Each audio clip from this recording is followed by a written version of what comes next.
People often hold a blind faith in technology. We clutch a rectangular device, stare at a blinking blue dot on a digital map, and harbor the illusion that we have mastered nature. But when that blue dot vanishes, you realize just how fragile the protective shell of the modern world truly is. My name is Liam. I am 28 years old now. The experience I am about to write down occurred 4 years ago, and it permanently altered how I view this world. In mid-November, my best friend Ethan and I decided to take a hiking trip through the Olympic Peninsula in Washington State. The time was exactly 3:42 p.m. The exterior temperature displayed on my phone screen was 46 degrees Fahrenheit. The air was thick with heavy moisture and fog.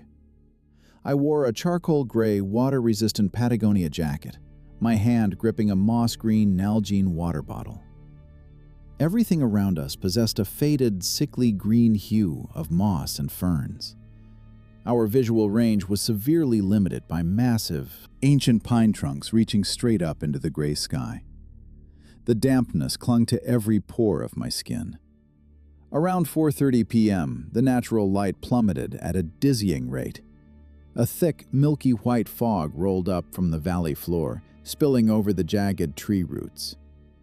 Our visual space shrank to a mere 6 feet ahead. I looked down at my iPhone screen. The signal bars were completely gone. The screen displayed only the cold, sterile words, "No service."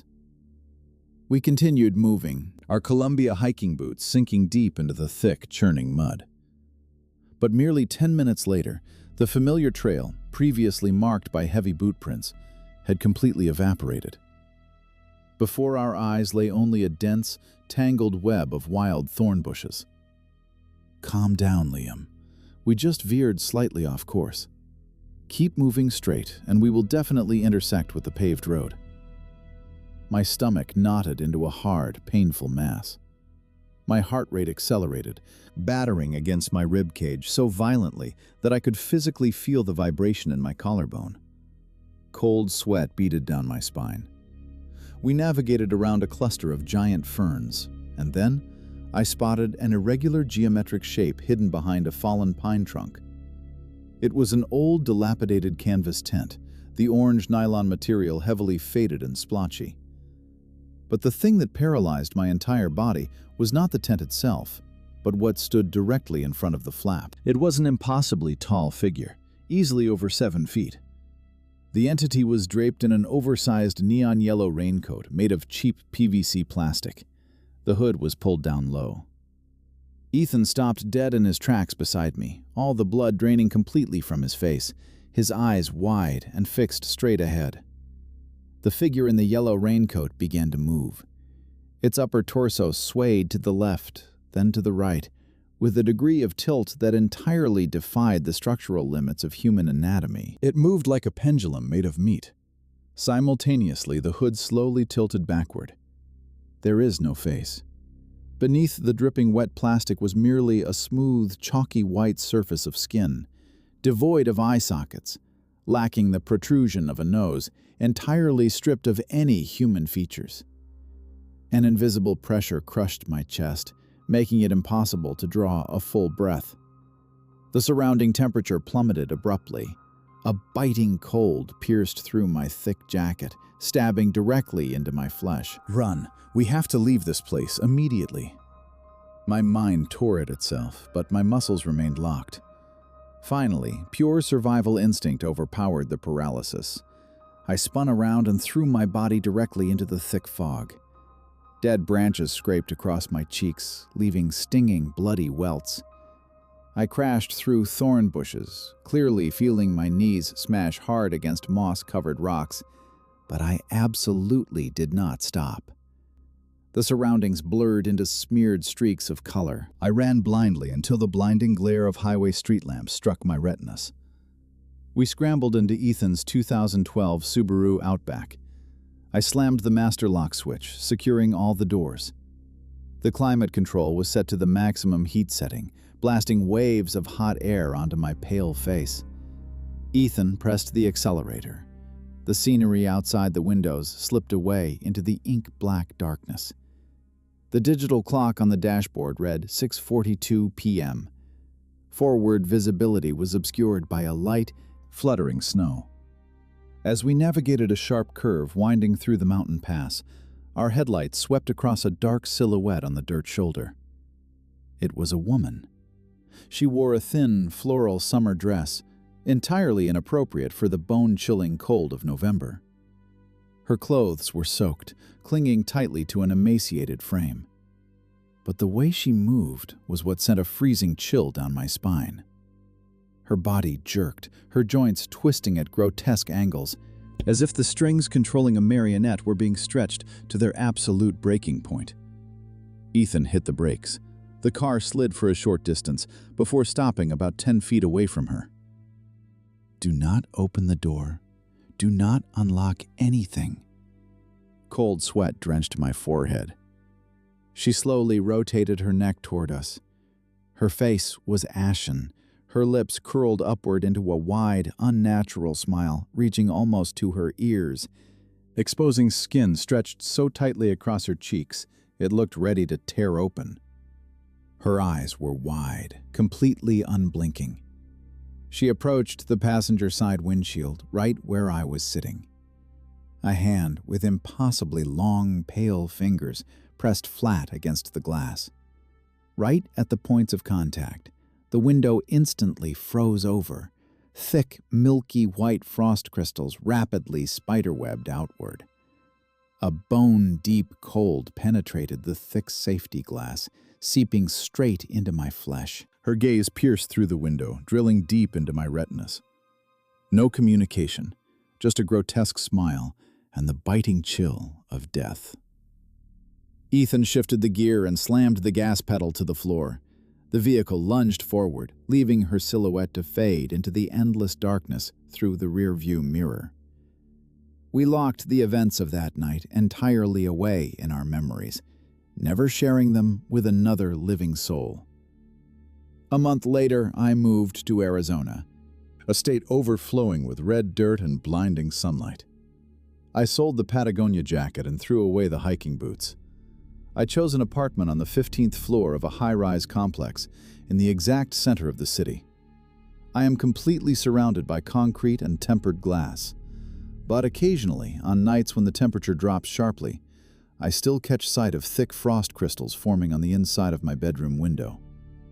And every single time, my stomach knots, the sweat pours from my skin, and I stay wide awake until the sunlight finally returns.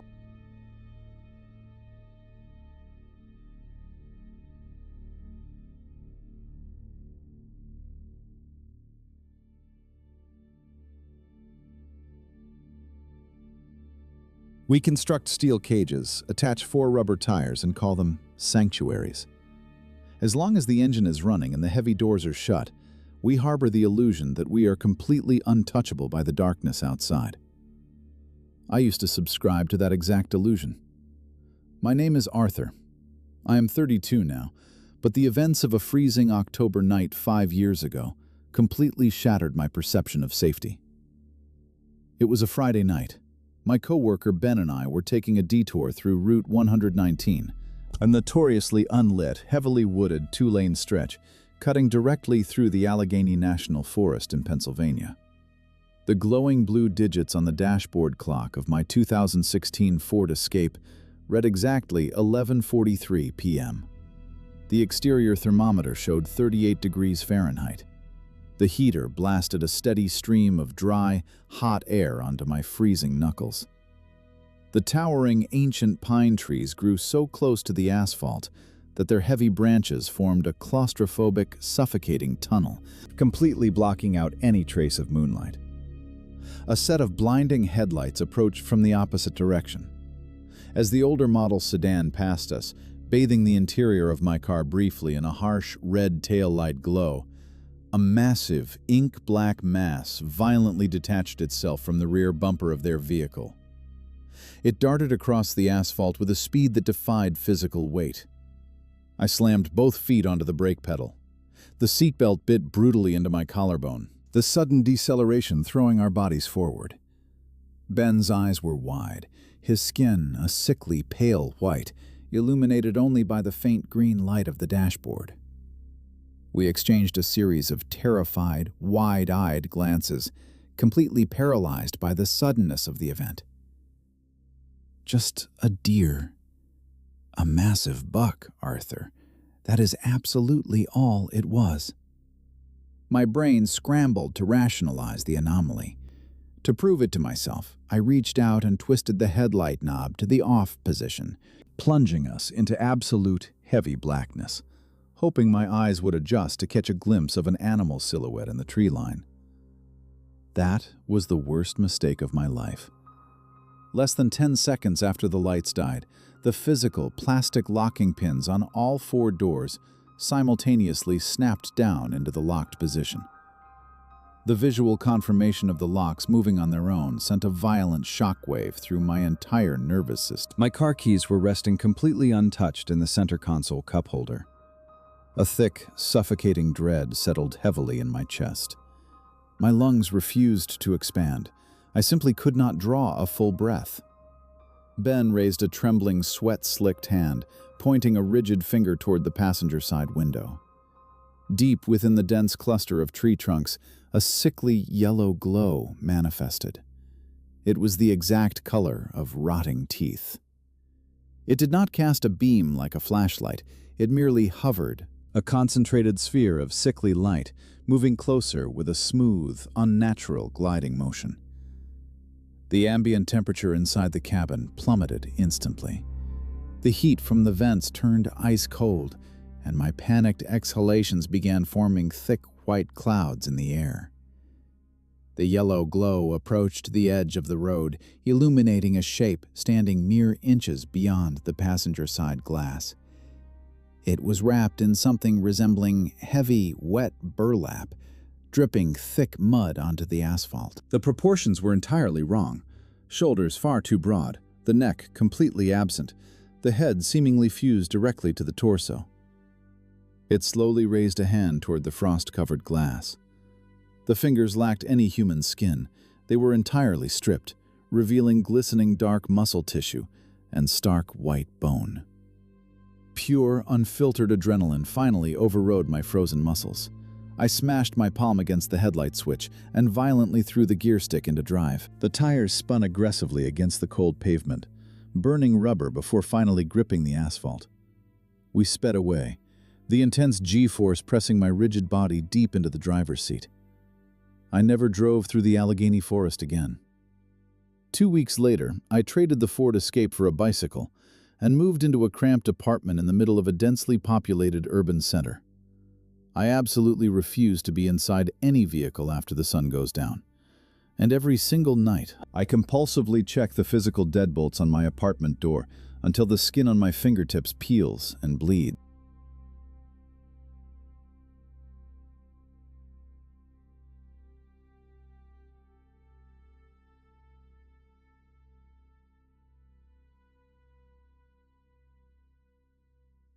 We treat our vehicles as armored fortresses. We lock the doors, roll up the windows, and convince ourselves that the glass and steel create an impenetrable barrier against the outside world. I used to find profound comfort in that confined space. My name is Julian. I am 24 years old. What I witnessed on a freezing February night in suburban Minnesota permanently dismantled that comfort. It was a Tuesday. The glowing blue digits on the dashboard clock read exactly 11:18 p.m. My friend, Lucas, I sat in the front seats of my 2015 Honda Accord, parked directly beneath a flickering, sodium vapor street lamp outside his childhood home. The external temperature was a brutal -6 degrees Fahrenheit. Inside the cabin, the climate control pushed a steady stream of dry, intense heat against my face and hands. The drastic temperature difference created a heavy, opaque layer of condensation across all the windows, blurring the residential neighborhood into indistinct, orange shapes. We were simply passing the time, scrolling through our glowing smartphone screens, our faces bathed in the harsh blue light of the displays. At exactly 11:24 p.m., a severe localized plunge in temperature hit the interior of the vehicle. The hot air blowing from the vents transformed instantly into a freezing, biting draft. A physical wave of goosebumps erupted across my forearms. I watched thick clouds of white vapor materialize in the air with every exhalation I made. I glanced over at Lucas. The color had completely drained from his face. His eyes were wide, dilated, and fixed firmly on the fogged passenger side window. "It is just the weather, a sudden draft. The car's heating core is struggling with the cold." My brain scrambled to rationalize the anomaly, but the heavy, suffocating pressure settling deep in my chest proved otherwise. My stomach knotted into a tight, painful fist. A primal dread flooded my nervous system. Lucas reached out with a trembling, sweat-slicked hand and wiped a small circular clearing in the condensation on his window. Through that narrow portal, under the sickly orange glow of the street lamp, a figure stood on the snow-covered sidewalk. It possessed a staggering verticality, towering at least 7 feet tall. The bipedal entity was incredibly gaunt, its limbs stretched out like tightly pulled taffy, completely devoid of clothing. Its skin was an unnatural, blinding white, possessing the exact pallor and texture of bleached porcelain. But the head paralyzed my cognitive functions entirely. It was severely elongated, mimicking the skeletal structure of an equine skull, yet covered in tight, translucent flesh. Hollow, pitch-black voids served as eyes, completely absorbing the surrounding light. Long, stringy ribbons of jet-black hair hung loosely from its scalp, clinging to its jutting, sharp collarbones. It did not walk. It merely shifted its spatial positioning, gliding across the snow without disturbing a single white flake. As it moved, strange bioluminescent green anomalies, like floating visual afterimages, swirled in the air around its elongated limbs, leaving brief, glowing trails in the total darkness. It stopped mere inches from the passenger door. It slowly lowered its massive, horse-like head until it was completely level with Lucas. It raised an arm, extending a hand tipped with thick, dark, keratin-like claws. It pressed a single, pale digit against the glass. The glass, at the exact point of contact, instantly crystallized, a thick web of opaque white ice shooting outward, completely overriding the warmth of the cabin. My survival instincts finally severed the muscular paralysis. I shoved the gear stick into drive and pressed my foot heavily against the accelerator. The tires violently spun against the icy asphalt, melting the snow before finally gripping the road. The intense acceleration threw our bodies hard against the seats. I watched the rearview mirror. The impossibly tall, white entity remained standing motionless beneath the amber street lamp, its bioluminescent green halos fading into the dark shadows. I never dropped Lucas off at his house again. I moved to a high-density apartment complex in a different city entirely. I sold the Honda Accord within a week. I currently rely exclusively on public transportation, surrounded by bright lights and other people. I absolutely refuse to sit inside a parked car after the sun goes down, constantly dreading the sight of an elongated silhouette passing through the extreme periphery of my vision.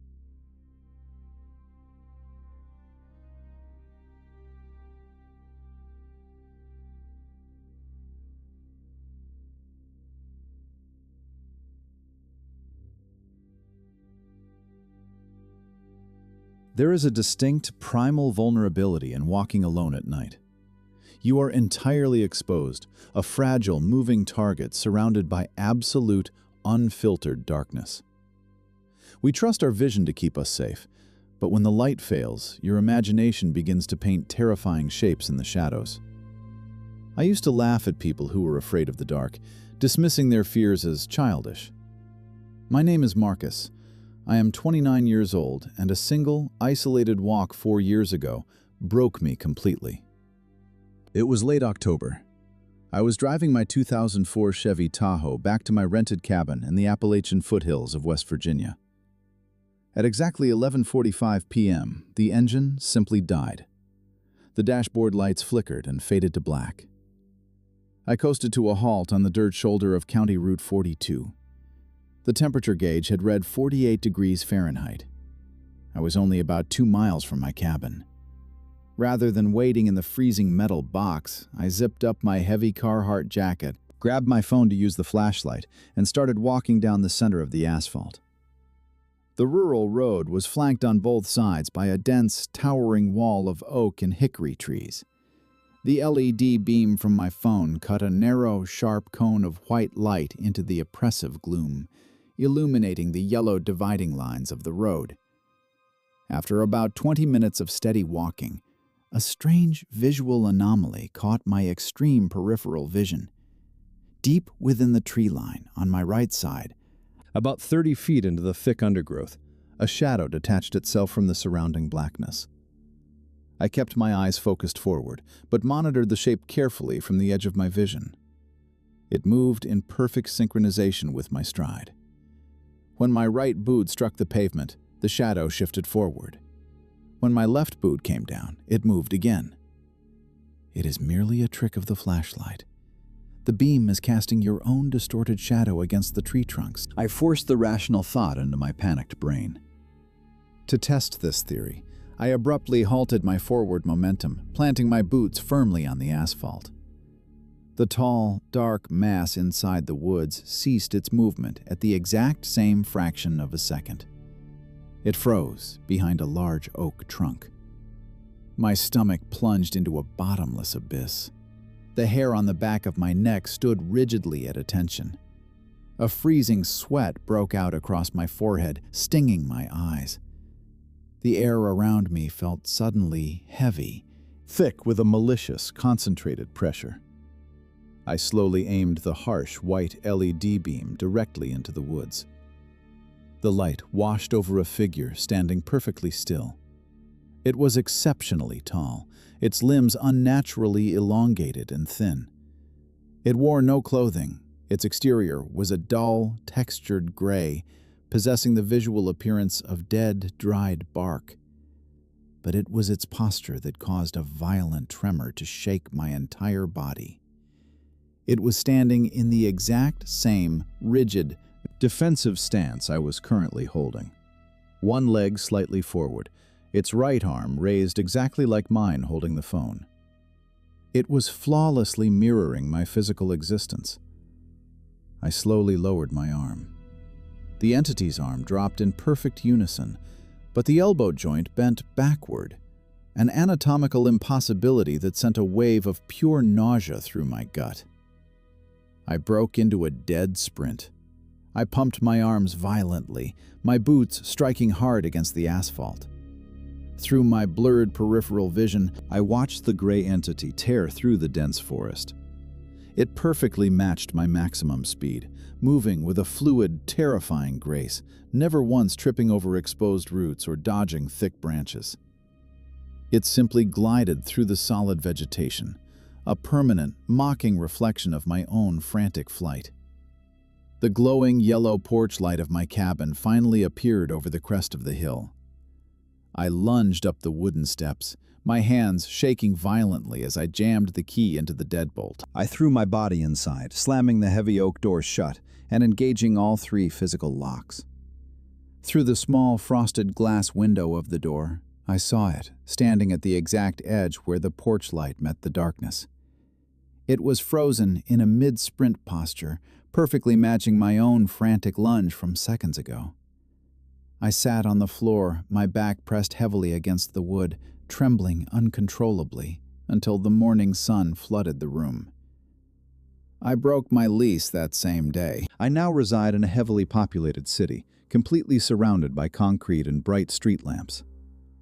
I absolutely refuse to walk alone anywhere, constantly checking the shadows, completely terrified of what might perfectly match my stride in the dark.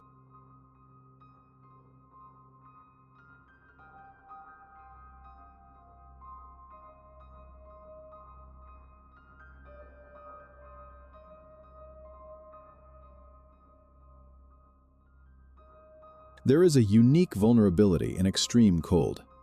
People often think the freezing temperatures are the greatest threat to human life. We bundle up in layers of down and Gore-Tex, believing we have conquered the elements. But the cold is merely a physical sensation. It is the utter, suffocating isolation of the frozen wasteland that truly leaves you defenseless. My name is Connor. I am 34 years old. 3 years ago, I ran a small supply transport route using a team of sled dogs in the remote Yukon Territory, Canada. The events of one specific afternoon forced me to abandon that life completely. It was mid-January. The digital thermometer clipped to my sled read -32 degrees Fahrenheit. The time was exactly 1:45 p.m. I wore a heavy crimson Canada Goose parka, my eyes shielded by thick polarized Oakley goggles. The sun hung low and weak on the horizon, casting a flat, grayish-blue light across the endless rolling expanse of white tundra. The physical exertion of guiding the sled kept my blood pumping, but the brutal air still stung any exposed skin like microscopic needles. I kept my focus forward, watching the rhythmic movement of my lead dog, sensing the heavy physical vibration of the wooden sled runners gliding over the packed ice. Then, a massive vertical anomaly in my extreme right peripheral vision completely shattered my focus. About 50 yards away, standing beside a jagged outcropping of dark slate rocks, was a figure. The proportions were physically impossible. It stood easily 9 feet tall, its shoulders impossibly broad and completely rigid. It wore no winter gear. Its entire form was a dense, matte black void, lacking any discernible features, no eyes, no mouth, no distinction between skin and clothing. It absorbed the weak sunlight, standing out like a tear in the fabric of the white landscape. It is just an optical illusion, a severe trick of snow blindness and pure exhaustion. Just keep your eyes on the trail. My brain desperately attempted to rationalize the shape, but the physical reaction of my dog team destroyed that logic. The lead dog abruptly tucked its tail, its muscles bunching into hard knots of pure, unadulterated terror. The entire team surged forward in a frantic, uncoordinated burst of speed, jerking the heavy wooden sled so violently I nearly lost my grip. I squeezed the handlebar until my knuckles turned stark white inside my heavy leather gloves. My stomach tied itself into a cold, painful knot. A heavy, suffocating pressure pushed down on my chest. I risked a glance over my left shoulder. The giant black mass was no longer by the rocks. It was now mere yards behind the rear runners of my sled. It did not run. Its long, thick legs moved in smooth, sweeping glides, its massive form effortlessly keeping pace with the frantic, terrified sprinting of the dogs. It maintained the exact same distance, a towering shadow of absolute dread. The ambient temperature around my body plummeted even further, a heavy, paralyzing cold that pierced straight through my insulated layers and settled directly into my bones. I kept my eyes locked forward, my heart battering against my ribs, watching the frantic physical exertion of my dogs as they pushed themselves to their absolute limit. The visual blur of the white snow rushed past us. Finally, the harsh, artificial glare of a halogen work light from an outpost cabin pierced the twilight ahead. We breached the perimeter of the illuminated camp. I looked back. The vast expanse of the trail was completely empty, just an endless sea of white snow fading into the gray horizon. I sold my dog team the very next morning. I packed my belongings and moved to Southern California within the month. I live surrounded by asphalt, palm trees, and 90-degree heat. I completely refuse to look at photographs of the snow, and my heart rate still spikes violently whenever I see a long, dark shadow stretching across the pavement.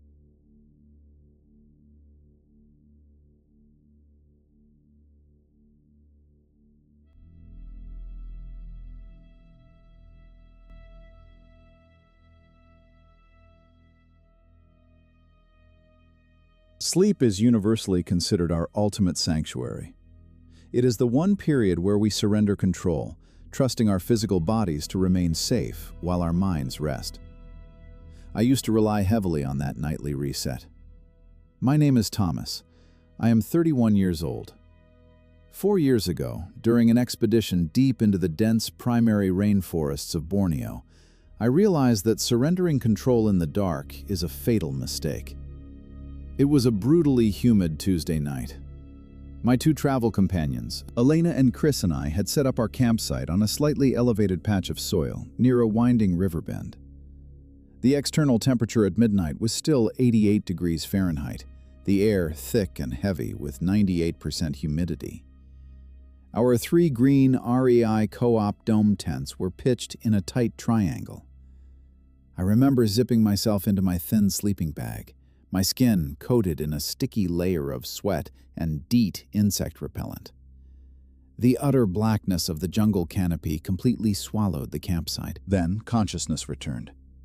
I did not wake up staring at the nylon ceiling of my tent. I was standing perfectly upright. The digital face of my Casio wristwatch glowed faintly. It was exactly 3:14 a.m.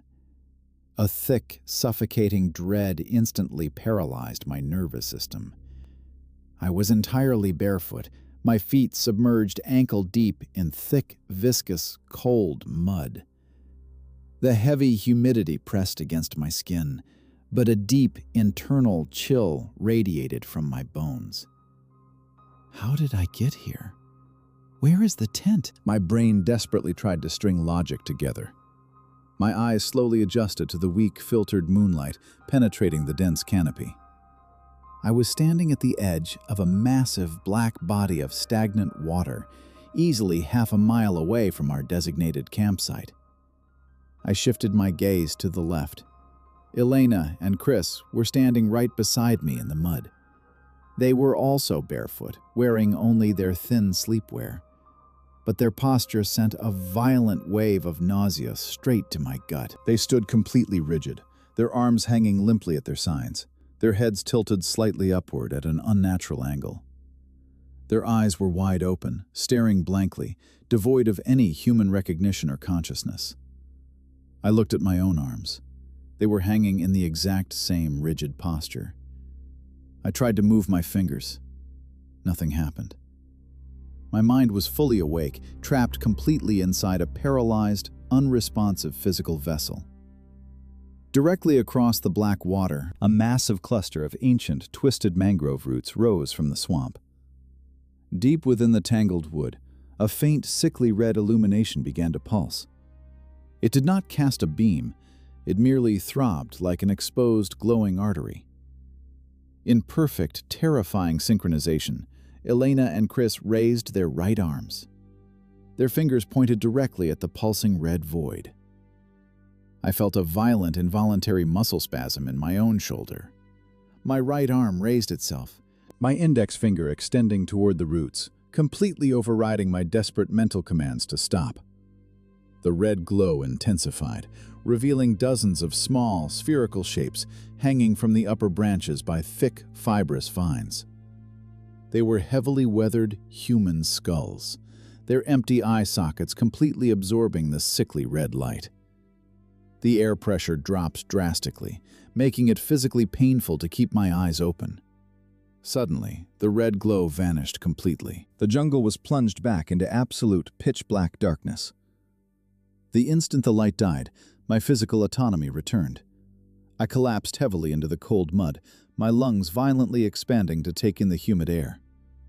Elena and Chris crumpled beside me, their eyes blinking rapidly as pure terror flooded their features. We sprinted blindly through the dense undergrowth, suffering severe lacerations from thorns, until we somehow stumbled back to our tents.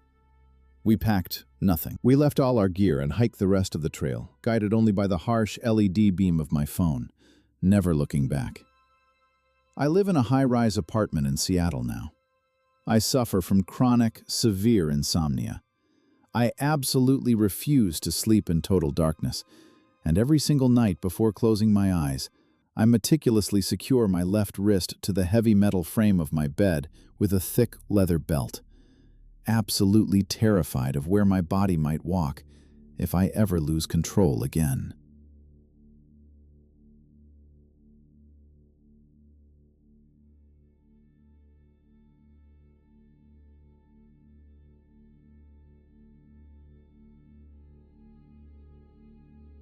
We often treat history as abstract text in a book, completely forgetting that the soil beneath our feet has absorbed centuries of unimaginable human terror. We pave over battlefields, plant manicured lawns, and treat these spaces as peaceful parks. I used to view them the exact same way. My name is Robert. I am 35 years old. A late autumn afternoon in a rural Virginia historical park permanently changed my relationship with the ground I walk on. It was a Sunday. My fiancée, Clara, and I were walking the perimeter trail of a preserved Civil War site. The digital display on my Canon DSLR camera read exactly 4:12 p.m. The temperature was a mild 62 degrees Fahrenheit. I was wearing a lightweight denim jacket, carefully adjusting the focal length on my lens to capture the rolling hills. The landscape was covered in waist-high golden autumn grass, entirely bathed in warm, comfortable sunlight. Everything felt completely serene and grounded in reality. At exactly 4:15 p.m., the environmental conditions shifted with violent suddenness. The warm sunlight completely vanished, replaced by a flat, sickly gray pallor, as if a massive physical ash filter had been dropped directly over the sky. The ambient temperature plummeted so drastically that my exhaled breath instantly transformed into thick white clouds of vapor. I looked at Clara. She had stopped walking completely, her arms wrapped tightly around her torso, her skin entirely devoid of color. Then, a deep, rhythmic vibration began to pulse through the thick rubber soles of my boots. It was a heavy, coordinated physical tremor, shaking the dirt deep beneath the crust of the earth. An earthquake. It is just a minor tectonic shift. My brain desperately attempted to apply logic to the physical sensations, but the visual evidence unfolding before us immediately destroyed that comfort. About 100 yards to our left, the waist-high golden grass began to violently flatten against the earth. It was not the wind. The heavy stalks were being crushed downward in wide, perfectly straight parallel columns. It looked exactly as if hundreds of heavy, invisible boots were trampling the vegetation in perfect synchronization, heading directly toward our position. A thick, choking layer of acrid gray smoke suddenly materialized straight from the soil, rolling low over the crushed grass. It burned my eyes and carried the heavy, undeniable metallic scent of old copper and burnt sulfur. My stomach twisted into a painful, tight knot. A crushing pressure settled onto my chest, making it physically impossible to draw oxygen into my lungs. Within the rolling smoke, a physical shadow manifested. It was the distinct, towering silhouette of a man, but the right arm ended abruptly at the shoulder, wrapped in dark, wet, glistening rags. The figure slowly turned its head toward us. Where the face should have been, there was only a smooth, pale depression in the flesh, lacking any features entirely. The heavy rhythmic vibration of the earth intensified. The columns of crushed grass advanced rapidly, stopping a mere 10 feet from where we stood. I grabbed Clara's forearm. Her skin was ice cold and rigid. Pure survival instinct overrode the paralysis. We turned and sprinted blindly toward the paved parking lot, our lungs burning, completely ignoring the burning sulfur stinging our eyes. We did not stop moving until we were locked inside the steel cabin of my Jeep Cherokee, the heater blasting on our frozen faces. I never reviewed the memory card on my camera from that afternoon. We canceled the remainder of our East Coast trip and drove straight home. I live in a modern, recently developed subdivision now, built entirely on heavily processed concrete. I absolutely refuse to walk on unpaved earth or open grass, constantly terrified of the invisible weight that might be pressing down just beneath the surface.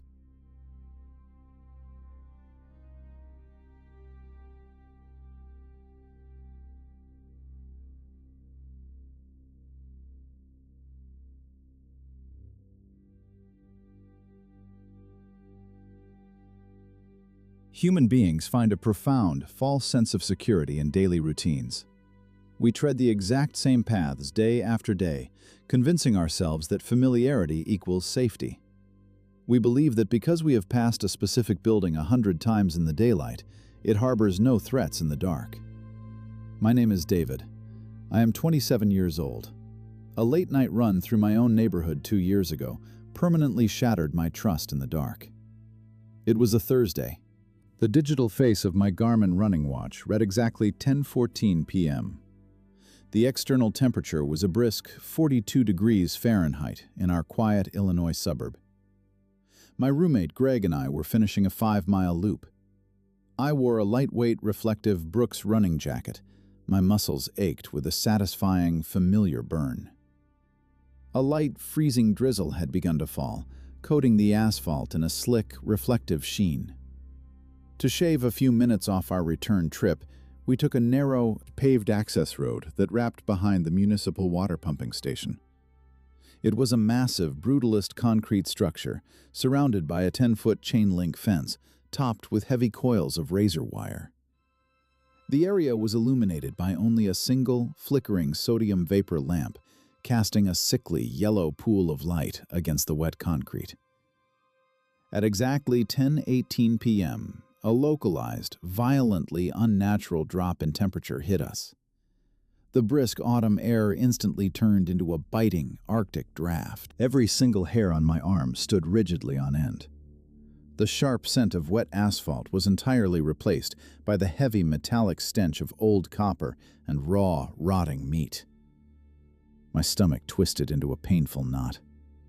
I slowed my pace, my eyes drawn to a deep, black shadow pooled at the base of the pumping station's concrete wall, just on the other side of the chain-link fence.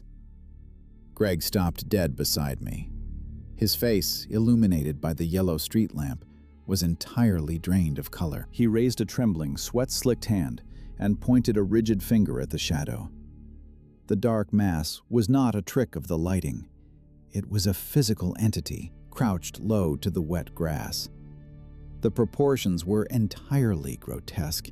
Its limbs were folded at sharp, jagged angles, resembling the joint structure of a praying mantis rather than anything mammalian. It was draped in a texture that absorbed the ambient light completely, a void of absolute matte blackness. Then, it slowly tilted its head upward. 2 distinct, glowing crimson orbs locked directly onto my eyes. They did not reflect the yellow street lamp. They emitted their own, harsh, localized light, the exact color of arterial blood. The entity began to unfold.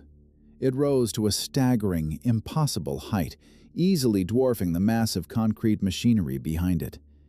It raised a long, multi-jointed appendage and wrapped long, pale, skinless fingers directly around the metal chain-link fence, the thick steel wire visibly warped and bent under the immense physical pressure of its grip. The crimson eyes never blinked. The metallic stench in the air grew so thick it coated the back of my throat, triggering a violent physical gag reflex. Pure, unfiltered adrenaline flooded my bloodstream. I grabbed the back of Greg's reflective jacket, yanked him backward, and we broke into a dead, frantic sprint. We pumped our arms violently, our running shoes striking hard against the slick pavement. I focused entirely on the bright, white, LED streetlights of the main residential avenue ahead, my lungs burning, refusing to cast a single glance over my shoulder. We made it back to our brightly lit apartment complex, but the terror did not end that night. 3 days later, I walked out to my parked Honda Civic at 7 a.m. Placed deliberately on the center of my windshield, resting directly over the wiper blades, was the heavily mutilated, bloody rib cage of a large deer. The bones were arranged in a perfect geometric circle. The metallic scent of copper immediately flooded my nostrils. Greg and I broke our lease the very next morning. We packed our belongings in broad daylight and moved into a high-rise building in downtown Chicago. I strictly exercise indoors now, on a treadmill, under blinding fluorescent lights. I absolutely refuse to run outside, and the mere sight of a chain-link fence causes a heavy, freezing knot to form deep in my gut.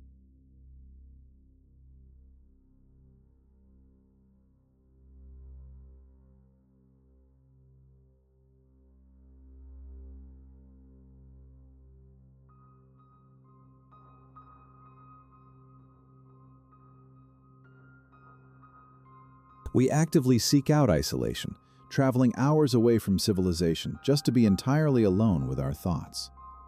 We crave the deep emptiness of nature, believing it offers a peaceful escape from the modern world. But the human mind is utterly unprepared for the crushing, physical dread that sets in when you realize the emptiness is actually occupied. My name is Elias. I am 29 years old. A solo astrophotography trip in the deep woods of Maine completely cured my desire for isolation. It was a moonless Wednesday night. I was navigating a narrow, unpaved trail deep within Acadia National Park.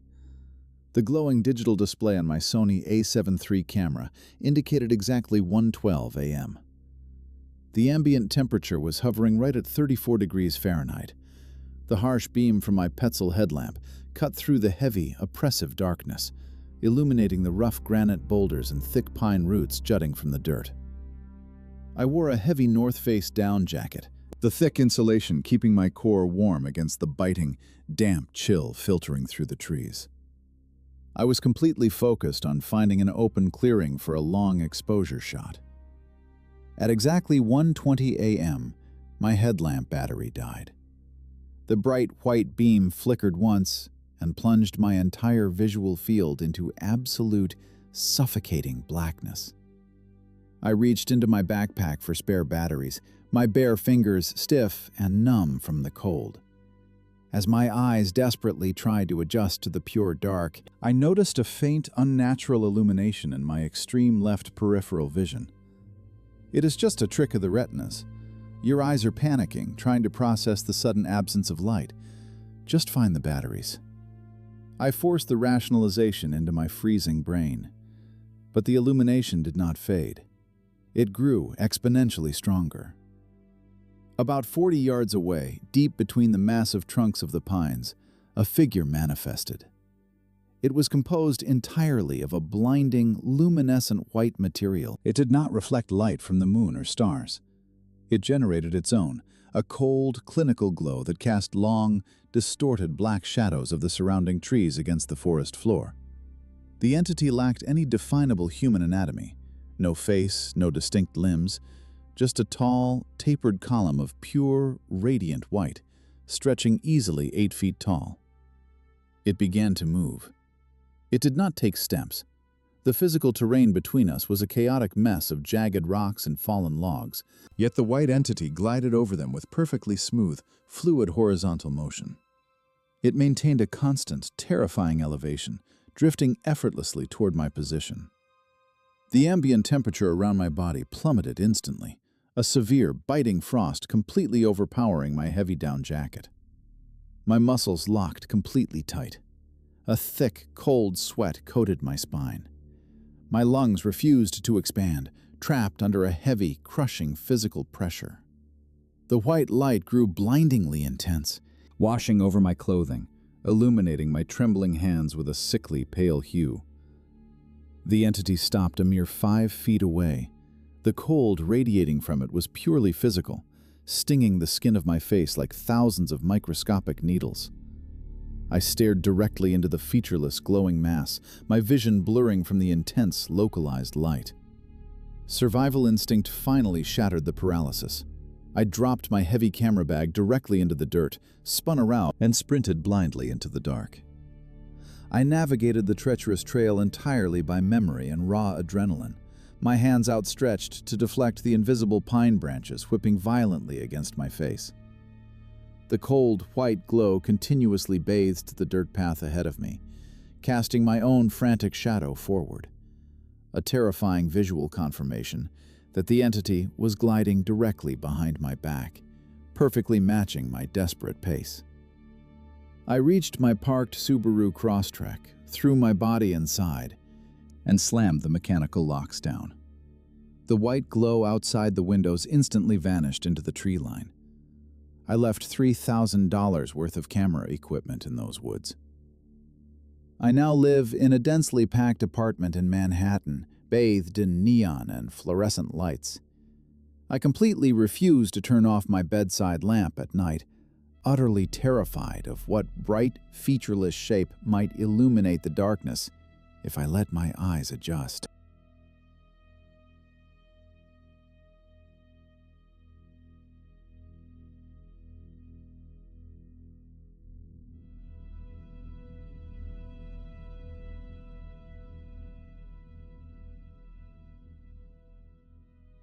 We equate places of healing with absolute safety.